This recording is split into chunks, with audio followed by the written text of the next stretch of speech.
లక్షల్లో సంపాదించడం ఈ రోజుల్లో సాధ్యమా?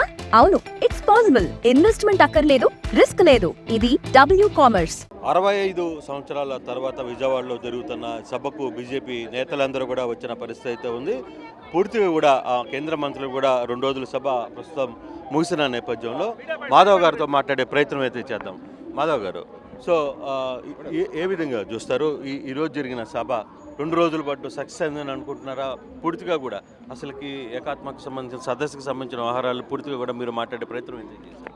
ముఖ్యంగా ఈ సభ అంటే సక్సెస్ అనే దాని కాకుండా అందరి కార్యకర్తల యొక్క భాగస్వామ్యం ఏదైతుందో చాలా అద్భుతంగా జరిగిందని నా అభిప్రాయం. ముఖ్యంగా ఉభయ తెలుగు రాష్ట్రాలకు సంబంధించి కార్యకర్తలు పిలవడం జరిగింది. ఆంధ్రప్రదేశ్ సంబంధించి అన్ని జిల్లాల నుంచి కార్యకర్తలు ముందే మేము సెలెక్ట్ చేసి రిజిస్టర్ చేసుకొని రావడం జరిగింది. 2 రోజుల పాటు సుదీర్ఘంగా సిద్ధాంత చర్చలో పాల్గొనడం చాలా కష్టమైన పని. అయినా కూడా కార్యకర్తలు ఎక్కడ కూడా లేవకుండా ఉదయం నుంచి రాత్రి వరకు కార్యక్రమాల్లో పాల్గొనడం ఏదైతుందో అది గొప్ప విజయంగా భావిస్తున్నాను. ఈరోజు రాజకీయాల్లో సిద్ధాంత రహిత రాజకీయాలు నడుస్తున్నాయి. సిద్ధాంత సహిత రాజకీయాలు నడవాలని ఒక అభిప్రాయంతో ఒక ప్రారంభం చేయడం జరిగింది. 60 వసంతాల క్రితం పండిత్ దీన్ దయాల్జీ చెప్పిన మాట ఇది. దాన్ని రాజకీయాల్లో సిద్ధాంతంగా ఉండే ఆలోచన చేయాలి. ప్రతి నాయకుడు రాజకీయాలు ఎందుకు చేస్తున్నానే ఒక ఆలోచన తనలో కూడా కలగాలి. దేశం కోసం, ధర్మం కోసం అని, లేకపోతే నేను రోడ్లు వేస్తున్నాను, మిగతా చేస్తున్నాను, అభివృద్ధి కార్యక్రమాలని కాకుండా నాకు ఒక లక్ష్యం పెట్టుకుని లక్ష్యం కోసం నేను పనిచేయాలి. ఆ విధంగా అనేక రకాల ఒడిదుడుకులు వచ్చినా ఆ విధంగా నిలబడాలి. ఆ విధంగా ఈ మధ్య అటల్ బిహారీ వాజ్పేయి గారు సత్యజయంతి కార్యక్రమాలు చేస్తే ఆయన అద్భుత మాట చెప్పడం జరిగింది. మీరు ఇన్ని సంవత్సరాలు ఉన్నారు, ఒక తప్పుడు right man in wrong party అన్నారు. అంటే ఆయన చెప్పడం జరిగింది, నేను right man in wrong party మీరు అనుకుంటున్నారేమో, ఈ పార్టీ దేశం కోసం పనిచేసే పార్టీ, అటువంటి పార్టీలో ఉన్న అదృష్టం. ఆ విధంగా మాధవ్ గారికి ఎందుకు అనే ఒక ఆలోచన. మాధవ్ ఇప్పుడు దాకా చాలామంది నాయకులు కూడా పనిచేశారు పార్టీలో, ఎవరికి ఆలోచన రాలేదు. కానీ మాధవ్కి ఎందుకు ఈ ఆలోచన వచ్చింది? కార్యాచరణ చేయాల్సిన ఆ లైన్ ఎందుకు తీసుకుంది? లేదు, ఇది నాకు కూడా వ్యక్తిగతంగా ఉండే ఒక ఆలోచనే. నేను రాజకీయాలు ఎందుకు చేస్తున్న ప్రశ్న తప్పనిసరిగా వేసుకుంటాం. కేవలం రాజకీయాల పదవి కోసం లేకపోతే ఇంకొక పేరు ప్రఖ్యాతి కోసమని కాకుండా మనం చుట్టూ ఉండే సమాజం పట్ల కూడా మనకు ఒక ఆలోచన ఉండాలి. అలాగే మనం వెళ్తున్న దిశలో మన ఆలోచన దృక్పథం కూడా అలా ఉండాలి. దీనికి ఇది సమగ్ర ఆలోచన పద్ధతి అంటే హోలిస్టిక్ థింకింగ్ అని చెప్పి ఇప్పుడు చెప్తున్నారు. ఏదైనా ఒక విషయాన్ని మనం ఆలోచన చేస్తే దానికి ఉండే అన్ని కోణాల నుంచి ఆలోచించాలని. ఆ రోజు దీన్ దయాల్జీ చెప్పాడు, ఏ విషయం కోసం అలా ఆలోచించాలి. ప్రభుత్వాలు కూడా ఏ పని చేసినా కూడా దాన్ని హోలిస్టిక్గా ఆలోచించాలి. ఈ మధ్య దాని యొక్క మాట మారింది, ఎకో సిస్టమ్ అంటున్నారు. ఎకో సిస్టమ్ అంటే ఒక పని చేస్తే దానికి కావాల్సిన అన్ని విషయాలు కూడా ఆలోచన చేసి ప్రారంభించాలి. ఒక ఎయిర్పోర్ట్ వస్తుంది, ఎయిర్పోర్ట్ నుంచి ఆ సిటీ కనెక్టివిటీ, ఆ యొక్క ట్రాఫిక్ ఇబ్బంది లేకుండా వచ్చే పద్ధతి, అక్కడ కార్గో హ్యాండిలింగ్, అక్కడి నుంచి మిగతా పరిశ్రమలు, ఇవన్నీ కూడా ఒక ఎకో సిస్టమ్ అంటారు. దాని కారణంగా ఎయిర్పోర్ట్ అభివృద్ధి చెందుతుంది. అలాగే ఐటీ, ఏ ఇండస్ట్రీ అయినా. సో ఎకో సిస్టమ్ అనేది ఈ యొక్క సమగ్ర ఆలోచన పద్ధతి, అదే ఏకాత్మ మానవ దర్శనం. కనుక అన్ని విషయాల్లో కూడా వ్యక్తిగత విషయంలో కానీ మీరు స్టోర్ క్రియేట్ చేసి లింక్ లేదా క్యూఆర్ ని షేర్ చేస్తారు. కస్టమర్ ఆర్డర్ ప్లేస్ చేస్తారు. డెలివరీ, రిటర్న్స్, రిఫండ్స్ అన్ని ప్లాట్ఫామ్ హ్యాండిల్ చేస్తుంది.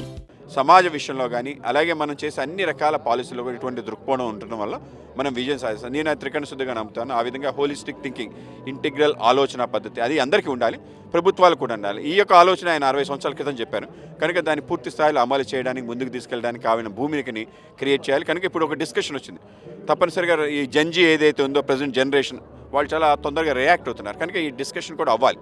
సో ఆ విధంగా ఇవాళ సిద్ధాంతంతో ఉన్న పార్టీ కేవలం భారతీయ జనతా పార్టీ, నా అభిప్రాయం. కనుక మరింతగా దాన్ని ముందుకు తీసుకెళ్ళడానికి అంత్యోదయం మా లక్ష్యం. సో ఆ లక్ష్యానికి సంబంధించిన ఆలోచన ఈ తరాన్ని కలిగించే ప్రయత్నం, ఆ తరం ఈ తరం కలిసి రాబో తరానికి ఒక వారధిగా మారాలనే ఒక ఆలోచనలోనే ముందుకు తీసుకెళ్ళడం జరిగింది. చాలా ఒక చిన్న చర్చ జరుగుతుంది షిర్డీ సాయిబాబాకు సంబంధించిన నేపథ్యంలో. మీ పార్టీకి సంబంధించిన ఒక మాధవీలత యాక్టర్ మాట్లాడుతున్నది అనమాట. ఇప్పుడు ఈరోజు ఉదయం కూడా తెలంగాణ అధ్యక్షులు కూడా ఖండించారు. సో ఆంధ్రప్రదేశ్కి సంబంధించిన వ్యవహారం మీ దృష్టికి వచ్చింది. ఇటీవల మీ దగ్గరికి కూడా వచ్చి కొంతమంది ఫిర్యాదు చేసిన పరిస్థితి అయితే కనపడుతుంది. అంటే షిర్డీ సాయిబాబు గురించి తప్పుడు ఎవరు మాట్లాడినా కూడా మనం అంగీకరించలేదు. పార్టీలో అనేక మంది ఉంటారు. ప్రజెంట్ పదవి కానీ బాధ్యత కానీ లేని మహిళ ఆవిడ తన అభిప్రాయం చెప్పడం జరిగింది. అభిప్రాయం పార్టీ అభిప్రాయంగా మనం అలవడం కరెక్ట్ కాదు. మేము కూడా పూర్తి స్థాయిలో ఖండిస్తున్నాం. షిరిడి సాయిబాబా ఈ మధ్యనే మాటలు నరేంద్ర మోడీ గారు వెళ్ళి ఆయన ప్రణామం వెళ్తడం జరిగింది. అమిత్ షా గారు వెళ్ళారు. ఆ విధంగా మా పార్టీ సంబంధించిన నాయకులందరూ కూడా షిరిడీకి ఆ ప్రాధాన్యత ఇస్తున్నారు. అక్కడ మా ప్రభుత్వం మహారాష్ట్రలో దేవేంద్ర ఫడ్నవీస్ గారు అత్యంత నిధులు ఇచ్చారు, వెళ్ళొచ్చారు. సో మేము కూడా మొన్న వెళ్ళొచ్చాం. ఆ విధంగా షిరిడీ పట్ల ఎవరికి అభిప్రాయం భేదం లేదు, బాబా పట్ల కూడా అభిప్రాయం లేదు. అలాగే సత్యసాయిబాబా ఇవన్నీ కూడా ఏవైతే ఉన్నాయో అవన్నీ కూడా అవతారాలు, ఆ పరంపర, ఆలోచన. కనుక ఒకవేళ ఆలోచనని మనం వాళ్ళ యొక్క అభిప్రాయాన్ని మనం భగ్నం కలిగించడం సరైన పద్ధతి కాదు. కనుక ఆ విధంగా చేసిన వాళ్ళు ఎవరైతే ఉన్నారో వాళ్ళు తప్పనిసరిగా రాబోకాలు తెలుసుకుంటారు. మేము కూడా దాన్ని ఖండిస్తున్నాం. మాకు దానికి ఏమి సంబంధం లేదు పార్టీకి. దీనికి బేసిక్గా ఆఫ్ఘనిస్తాన్ నుంచి ఆయన వచ్చాడు కాబట్టి ఆర్ఎస్ఎస్ తర్వాత బీజేపీలో ఒక సెక్షన్ ఆఫ్ పీపుల్ దాన్ని ఆయన్ని వ్యతిరేకిస్తున్నారని ఒక చర్చ ఏమైనా జరుగుతుందా? లేదు, అసలు ఇది లేని చర్చ మీరు తీసుకొస్తున్నారు. ఎక్కడ ఇది లేదు.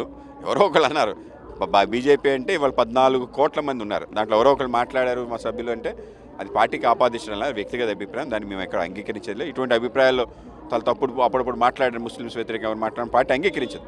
సో పార్టీ తనకేమన్నా చెప్పే అవకాశం ఉందా మధులతకి? మా ఇక్కడ లేదు, అమ్మాయి తెలంగాణలో ఉంటుంది, మేము చెప్పగలిగే మాధ్యమంలో చెప్తాం తప్పనిసరిగా.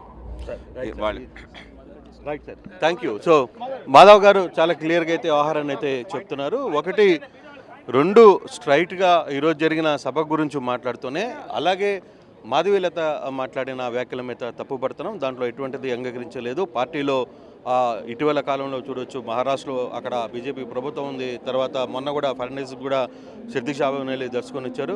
ఎవరో ఒకరు మాట్లాడిన పార్టీకి మొత్తం చుట్టాలనేది కూడా కాదు, దాన్ని మేము ఏకీభవించాం, ఖండిస్తున్నాం పూర్తిగా కూడా ఈ వ్యవహారం మీద అని చెప్పి ఏపీ రాష్ట్ర బీజేపీ అధ్యక్షుడు మాధవ్ చెప్తున్న పరిస్థితి మనం చూస్తున్నాం. Out studio. హోమ్ మేకర్ అయినా, కంటెంట్ క్రియేటర్ అయినా, కిరాణా షాప్ ఓనర్ అయినా అందరికీ సమాన అవకాశం. భారతదేశం మొత్తం మీద దాదాపు 25,000 మందికి పైగా WCommerce తో స్టోర్స్ నడుపుతున్నారు. Visit www.wcommerce.store